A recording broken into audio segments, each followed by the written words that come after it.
C'est qui cette mignonne? C'est qui cette mignonne? Quand il me lève comme ça, je dis d'abord que Dieu m'a bien créé. Même si vous ne dites rien, c'est votre problème. Donc, bonne année à tous et bienvenue sur ma chaîne YouTube. Moi, c'est Anissé et ici, on parle simplement de lifestyle, d'astuces, des témoignages et de la vie en Christ. Donc, aujourd'hui, on se retrouve pour une vidéo story time. J'ai fait mon thé et je vais vous raconter. Je vais vous raconter comment j'ai cru qu'on devait m'expulser du pays ici.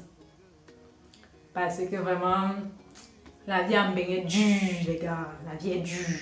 Déjà, avant de commencer cette vidéo, je veux remercier les 104 personnes qui me suivent actuellement quand je fais cette vidéo. Je suis reconnaissante pour tous ceux qui m'encouragent, qui me suivent, qui laissent un like, qui laissent un commentaire et qui partagent mon contenu. Vraiment que le Seigneur vous bénisse. L'histoire du titre de ce jour. Je me rappelle, c'était en 2019. C'était ma première fois de devoir prolonger mon titre de séjour dans la ville dans laquelle j'étudiais à ce moment-là. Lorsque je suis allée pour prolonger mon titre de séjour, j'avais mon rendez-vous et tout, et je suis simplement venue déposer mes dossiers. Pour prolonger le titre de séjour, ici en Allemagne particulièrement, tu dois remplir deux conditions pour prouver le financement de ton séjour en tant qu'étudiant en fait. La première preuve de financement que tu peux donner, c'est un compte bloqué. Pour certaines mairies demandent un compte bloqué, d'autres demandent juste un compte fourni avec une somme minimale d'argent à l'intérieur. Ou alors d'autres demandent un contrat de travail, quelque chose du genre qui prouve que tu as un revenu. On demande aussi tes relevés bancaires dans ce cas-là, quoi. Donc pour voir combien il y a dans ton compte et tout. Ou alors tu peux avoir une personne qui te prend en charge. Cette personne doit naturellement avoir un revenu, doit travailler et doit pouvoir remplir certaines conditions. Je me retrouve dans le cas où je n'ai pas d'argent dans le compte et que je ne peux pas vraiment donner cette preuve de financement en fait. J'ai pas assez d'argent pour pouvoir dire que oui, j'ai beaucoup d'argent ou un truc du genre. Pour dire vrai, on me demandait 8 000 € je crois. 8 000 €, tu devais prouver un financement de 8 000 €.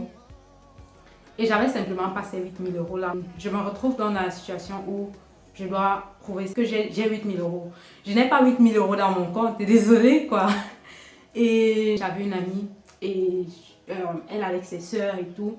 Et eux, ce qu'ils font, c'est que depuis plusieurs années, ses soeurs sont là. Donc, ce qu'elles font, c'est qu'elles avaient un argent qu'elles gardaient pour leur caution et elles se passaient ça entre elles. Donc, je m'approche de cette amie-là et puis je lui demande que, ok, moi je me retrouve dans cette situation, j'ai besoin d'argent. Elle venait tout juste de prolonger quelques mois avant moi. Et j'ai besoin d'argent, j'ai besoin que tu me prêtes de l'argent pour que je puisse prolonger mon titre de séjour, quoi. Je vais donc vers mon amie et elle accepte de me prêter la somme, la dite somme en fait. Mais lorsque tu as l'argent dans le compte, tu dois donner les relevés bancaires de ton compte, donc les relevés bancaires des 3 derniers mois pour qu'on puisse voir les transactions qui se sont passées dans ton compte et tout. Donc lorsqu'elle me fait le virement, je ne peux pas avoir les relevés bancaires de ce mois-là étant donné que le relevé bancaire on le donne à la fin du mois pour tout le mois et je prolongeais genre au milieu du mois. Et puisque je ne pouvais pas avoir le relevé bancaire de tout le mois, j'ai juste pris, et c'était aussi à mon avantage, j'ai juste pris à la banque un papier qui montrait la quantité d'argent que j'avais dans mon compte en fait. Et cette quantité était suffisante, donc c'était 8 000 € et un peu d'argent qui était aussi mon argent pour pouvoir prolonger quoi. Donc j'ai juste pris ça pour montrer l'état de mon compte. Je suis allée pour prolonger et tout, j'avais mon rendez-vous, je suis allée à mon rendez-vous, j'ai rempli les papiers, toutes les formalités et tout. J'ai dit ouais Seigneur, je te remercie, blablabla. Je pars pour prolonger, j'arrive dans son bureau. Déjà que la femme là, elle est réputée en fait dans la ville, elle était vraiment réputée comme une femme très stricte en fait. Déjà quand tu avais un compte, peu importe que tu avais la somme de 8 000 € ou pas, bon que tu avais la somme de 8 000 € pleine, elle ne te donnait jamais 2 ans. Pourtant, d'autres mairies te donnent carrément 2 ans de ce jour que ouais, pas avec et tout. Parce qu'ils veulent même parfois seulement se débarrasser de vous. Et elle était particulièrement très sévère. Il y avait des histoires qui qui tournait entre les Camerounais autour d'elle, quoi. Donc chacun racontait son expérience et aucune expérience, l'expérience de personne ne t'a encouragé en fait. L'expérience de personne n'était positive avec elle. Donc moi j'arrive dans son bureau, je donne le papier, elle vérifie et tout. Elle dit que ouais, je montre le papier avec mon, elle voit le papier avec l'état de mon compte, elle me dit ok, mais j'ai besoin de tes relevés bancaires des 3 derniers mois. Moi je dis genre, mais je peux pas encore avoir pour ce mois et tout. Elle dit que si tu peux avoir, tu peux demander à la banque. Mais bon, cela je devais payer pour ce service parce que normalement la banque me donne à la fin du mois mes relevés bancaires. Mais si au milieu du mois elle dit que je veux mon relevé bancaire avec toutes mes transactions, je dois payer. Donc je retourne à la banque, je paye pour cela. Elle me dit que dès que tu fais ça, tu viens avec. Je paye pour cela et on me donne mon relevé bancaire, ce qui montrait donc les transactions que mon ami m'a fait dans mon compte. Je prends dans ce papier, je me dis, ah Seigneur, je ne sais pas, je vais aller donner, on va voir. Après, elle me demande, quand je donne le papier, elle me dit que oui, c'est bon, elle va vérifier, elle va me faire signe. Donc, elle est supposée me faire signe pour la suite du dossier en fait. Donc, je rentre à la maison, j'avais à signer ce qu'il fallait signer, j'avais mis les empreintes et tout. Je rentre à la maison, après quelques jours, peut-être 1 ou 2 jours, je reçois un mail d'elle. Elle me dit que elle a vérifié et elle se rend compte que l'argent qui est entré dans mon compte, puisqu'elle peut voir sur le relevé bancaire, c'est écrit qui a envoyé l'argent et quand. Elle peut voir que cette somme a été envoyée par une autre étudiante de la ville et elle aussi, naturellement aussi le dossier de l'étudiante, quoi. Donc, elle a le dossier de tous les étudiants. Elle dit que cette personne est étudiante aussi et qu'elle ne comprend pas comment une étudiante peut me fournir l'argent pour que je puisse prolonger mon titre de séjour. C'est là que mes problèmes commencent. Je lis le mail comme ça, je reste le jour là. Je me dis que Seigneur, Seigneur, je veux faire comment sérieux. Je pensais qu'on devait me chasser du pays ici. Comme je dis ça, on passe de blague. Attendez, boire d'abord. Comme je disais tantôt, quand elle me dit ça, je lis le mail comme ça, je suis glacée, mon frère. Je me dis que mon frère, Alice, c'est mort pour toi, tu es fini. Tu es venu en Allemagne, tu n'as même pas encore fait 2 ans, on te renvoie au pays. Donc, moi, je me voyais, j'avais à classer mes choses dans ma tête, comment je devais emballer mes valises pour rentrer au pays. Elle me demande de venir dans son bureau, elle me donne rendez-vous. Maintenant, le jour du rendez-vous, je pars dans son bureau. J'arrive en partant, je prie, je dis que, mince Seigneur, je ne sais pas comment je vais faire, c'est parce que je vais lui dire, c'est parce que je vais lui répondre. Mais vraiment, Seigneur, aide-moi.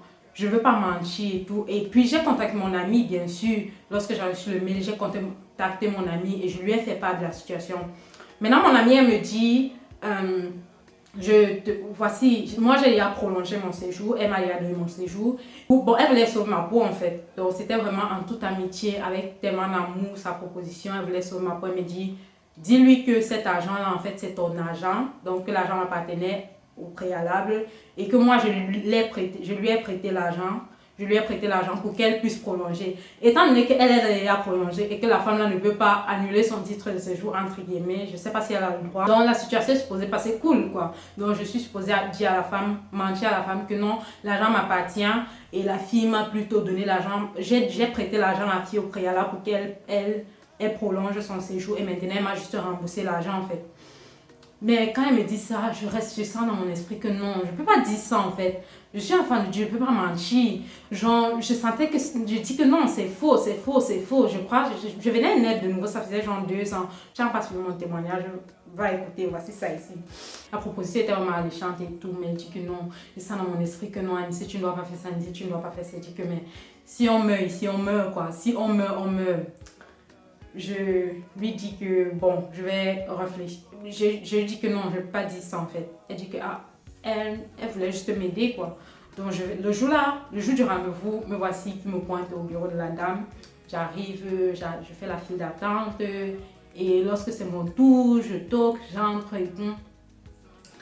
Je rentre dans son bureau, elle me regarde et tout, elle prend mon dossier, elle me dit ouais, Anissé Ndenge, je suis en train de voir que l'argent qui entre dans votre compte, ça vient du compte d'une autre étudiante et j'aimerais que vous m'expliquiez comment ça. Je dis que madame, l'étudiante en question m'a prêté simplement cet argent, m'a emprunté cet argent en fait. Elle me regarde. elle est surprise parce que je crois qu'elle s'est attendue à ce que elle s'attendait peut-être à ce que je mente ou j'écris quelque chose keine Ahnung. Bon, keine Ahnung, ça veut dire aucune idée quoi.